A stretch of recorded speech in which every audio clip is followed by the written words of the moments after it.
Hi everyone, welcome back to the channel. I'm joined by Chip and Fish and we're going to be doing a Q&A video today. These are questions you guys have sent in to me via Instagram, via email and on comments, and they're questions about concerns, things about us, things about the birds. I'm just going to go through them all and answer your questions. This is something I do semi-regularly, so please do tune into my community page for sort of like submission windows, because I do like to keep active with you guys and give you what you want. And if you ever have any questions, feel free to just respond to them, because it's always good to hear from you and find out what you want to hear about. So the first question is, my bird likes to sit on her water bowl and poop in it. How can I discourage this behaviour? I've actually got a video on why cockatiels sit on their water and food bowls, which I'll leave a card for now. But the short answer is they normally like to sit on the food and water bowls because of positioning. Fish, for example, loves sitting on his water bowl because it's kind of in the edge of the cage and looking out the window. So from there, he's close to seeing me at the computer. He can look out the window, look elsewhere. It's worth just considering where those food and water bowls are positioned and maybe changing that. You can also use a bit of targeting to lure them off and try and station them elsewhere. And finally, it could potentially be resource guarding, so be careful if they're being aggressive over it. If not, then it's most likely just because it's a good position for them. You may want to consider moving it elsewhere in the cage. So these questions are paraphrased a little bit because the questions are originally quite long. How can I go about introducing my budgies to a play stand? I bought an expensive stand and I'm worried they may not use it. We had a similar problem with Chip and Fish actually. We bought this expensive Java tree.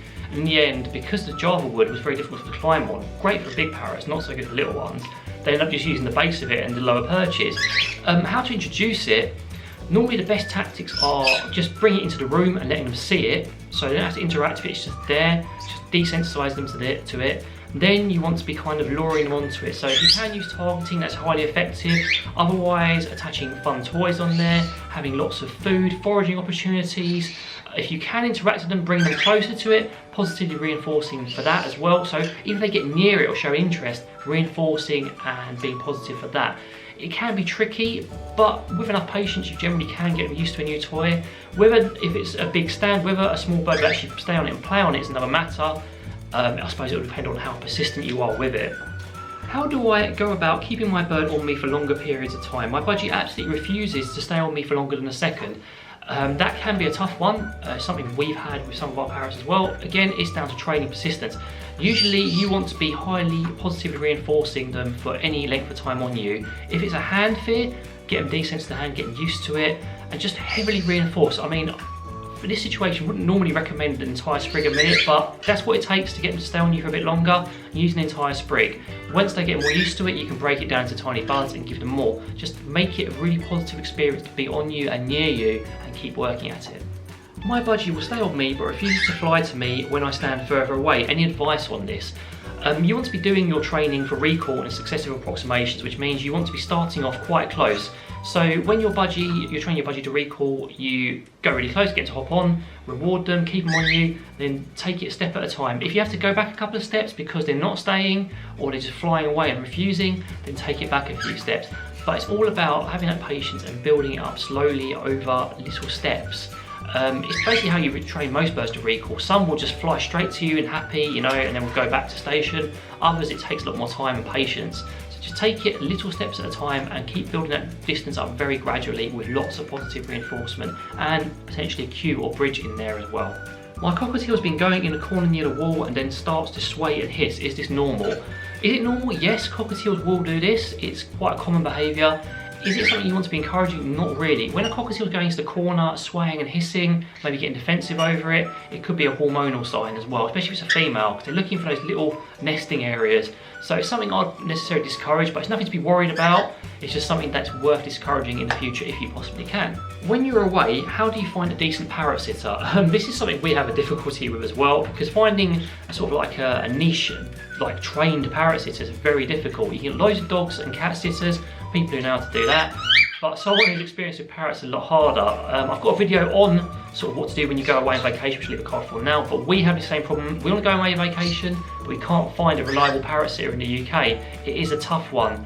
When you're looking for one, you want someone who is going to be showing a lot of patience, who has some experience with birds, and I suppose it's a bit of a rude thing to say, but who can follow instructions as well and won't just do their own thing, because you know how to take care of your birds, you can leave them a nice list, and as long as they follow the instructions, nothing horrible will happen. If they just go and do their own thing, that's not necessarily going to be the best situation. What are my favourite things? It's a bit of an open-ended question, I guess. Birds are one thing.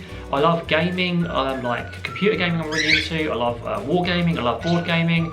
I used to like fencing and tennis, but I'm not so into them now. I kind of like the idea of running, enjoy bowling. There's lots and lots of things I'm into. You can sort of look at my Instagram to get an idea of some of them. Yeah, loads of fun things that I enjoy doing.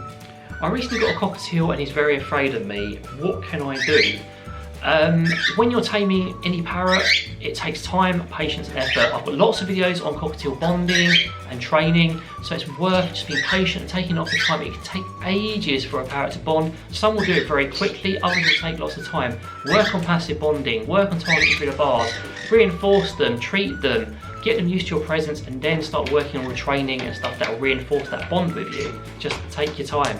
Just got 2 cockatiels and they're very scared. Any tips? Just basically the same answer as the last question. Take your time, work on passive bonding, work on treating through the bars, give them plenty of time to settle in. I've got videos on what it's like for a parrot when it first comes home on this channel and all sorts. It's a scary experience for them when they first come to your house. It's your house, you know it, it's lovely and safe. For a parrot, it's like moving countries, it's a completely different thing. So for them, you've got to sort of put yourself in their shoes and give them that time and respect they need to learn that it's a really safe, happy place to be. What did you do before being the parrot teacher? I used to be a lecturer, a tutor at university. I've also written books, I've done all sorts of things, but yeah, mostly I was just basically a teacher before I was the parrot teacher.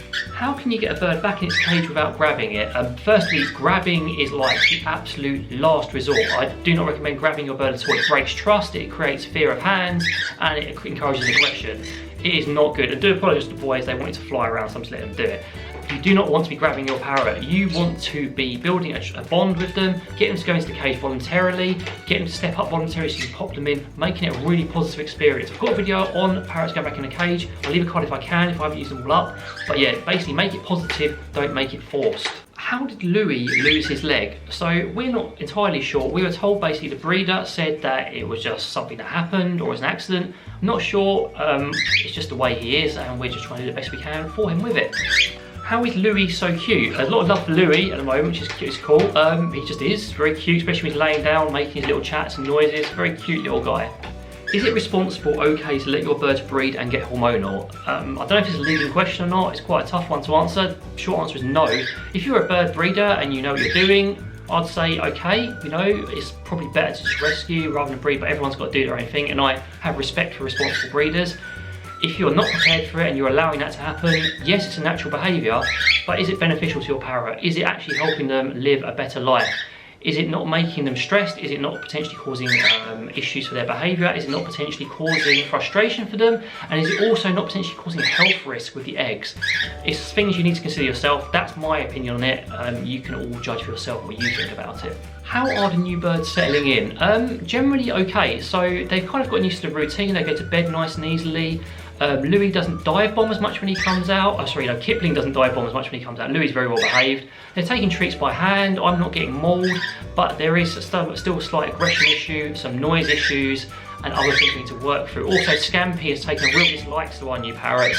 That's making things difficult too. How are the rest of the flock settling in with them? That kind of is answered already. Olive's indifferent, boys are indifferent, a little bit scared of Kipling. Pickles is indifferent, Scampy absolutely hates them. There you go. So guys, thank you very much for watching this Q&A with these 2 very naughty brothers. They still have to have their outing even though we're filming. But if you have any more questions, any comments, please feel to let me know. If you have anything you want to ask in the future, wait for a Q&A submission window. I'll make sure to let you all know in the community. But in the meantime, from me and these 2, take care and have a really good day.